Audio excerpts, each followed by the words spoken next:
Gimme steam.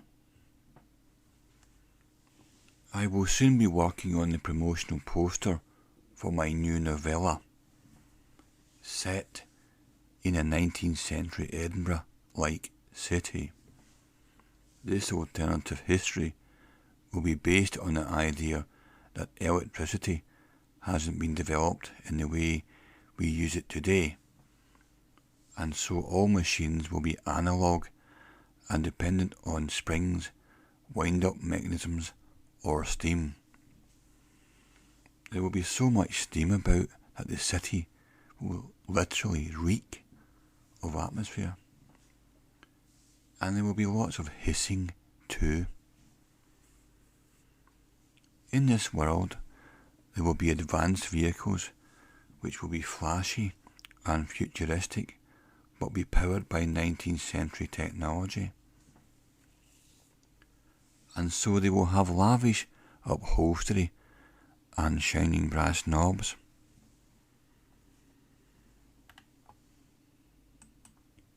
People will communicate in workplaces by using pneumatic tubes in which they will place paper documents. Computers will have immense calculating power but will be mechanical, like giant adding machines. Propeller-driven dirigibles will fill the sky on regular routes to Glasgow. Women will generally wear hoop skirts, bonnets, and dresses with bustles and bows. High-status men will wear top hats and cravats.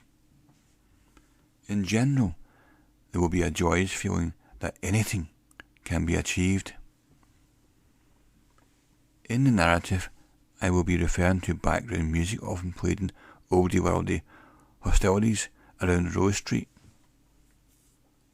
by steam guitar bands such as The Driven Thing and Gabriello. This is just in case I get an offer from Hollywood for the film rights to my work. Makes it more filmatic, you see. Maybe need to use lots of dialogue too to explain the plot. Evil will be personified by a character called Alec, who will be short, portly, have slicked back black hair, wear a dark cloak and always have a smug and smarmy expression on his face. Alex will be manipulative, contemptuous, petulant and downright heartless. He will drive a steam-powered motorbike with sidecar containing his sidekick cum floozy, the lovely Nicola. His motorbike will be tarnished and always having the look of something which needs attending to with a bit of brasso and elbow grease.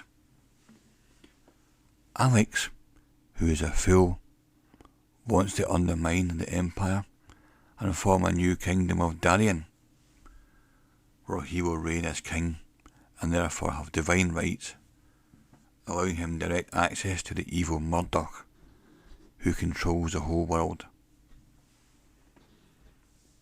The force of good will be represented by Alistair, a suave, dignified and sophisticated silver-haired tall man who travels around in a highly polished, shiny horse-driven white carriage.